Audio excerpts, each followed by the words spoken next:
They said it was a full table, 12 seats, 12 plates, and somehow I wasn't part of it. I stood in the doorway that Thanksgiving, my boys beside me, holding the pie we baked the night before. My mother smiled like she'd forgotten my name, and my father's eyes didn't rise from his plate. Every chair was taken, everyone, except the one that used to be mine. I didn't say a word. Not when my sister laughed in my direction.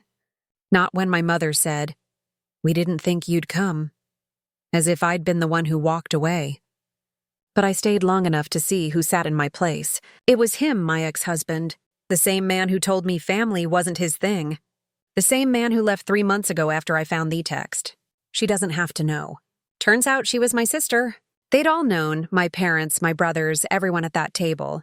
They'd hidden the affair 4 months, whispering through family dinners, rearranging holidays, and telling me I needed space.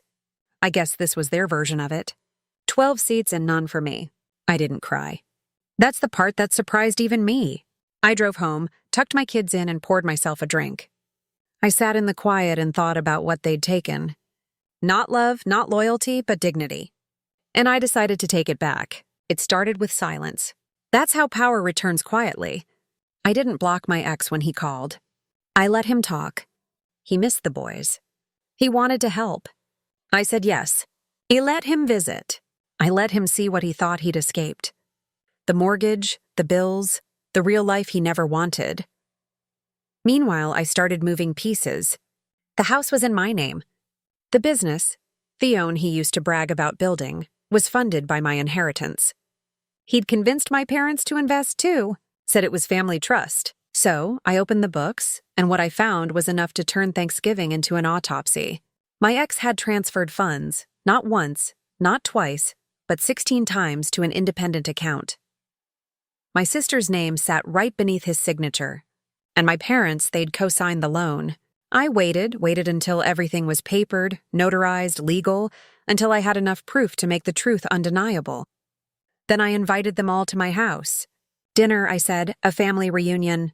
They came, the same faces that turned me away. Laughter, perfume, small talk.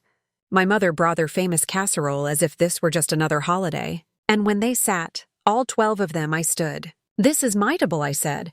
Their laughter stuttered, unsure if it was a toast or a threat. Then I dropped the envelope.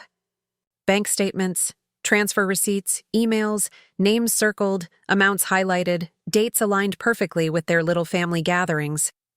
My father went pale first. My sister's smile collapsed. My ex tried to reach for the papers, but I slid them away. "I already sent copies," I said, "to the bank, the board, and the IRS. Silence. The kind that breaks bones.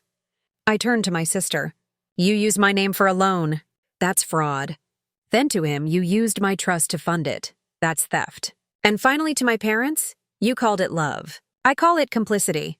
They tried to reason, to explain. My mother whispered, "It's family." "No," I said. It was. By morning, his business accounts were frozen. The loan defaulted.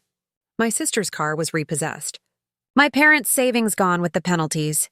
I didn't gloat, I didn't need to. Justice doesn't need applause. It just needs to be seen. Weeks later, I got a call from him. He wanted to talk to make things right. I let him come. He stood in the doorway, same as I had that Thanksgiving. Except now it was him outside, me inside. The kids were playing behind me, laughter echoing. He looked small, defeated. "Who told you?" he asked finally. I smiled, "You did." He frowned, confused. But he didn't remember the night he forgot to log out of his email or the message he sent with her name in the subject line. He didn't remember how I said nothing but copied everything. The truth is, revenge isn't rage. It's patience wearing a smile. It's the quiet decision to let someone walk into their own ending. Now every Thanksgiving, that table in my house has 3 chairs, mine and my son's. We eat, we laugh, we talk about our future. And somewhere in a house not far from here, there's another table. 12 chairs. One too many, one too empty. They still set it out of habit, out of guilt, maybe both. But they'll never forget the year they left me standing in the doorway and found out who took their place.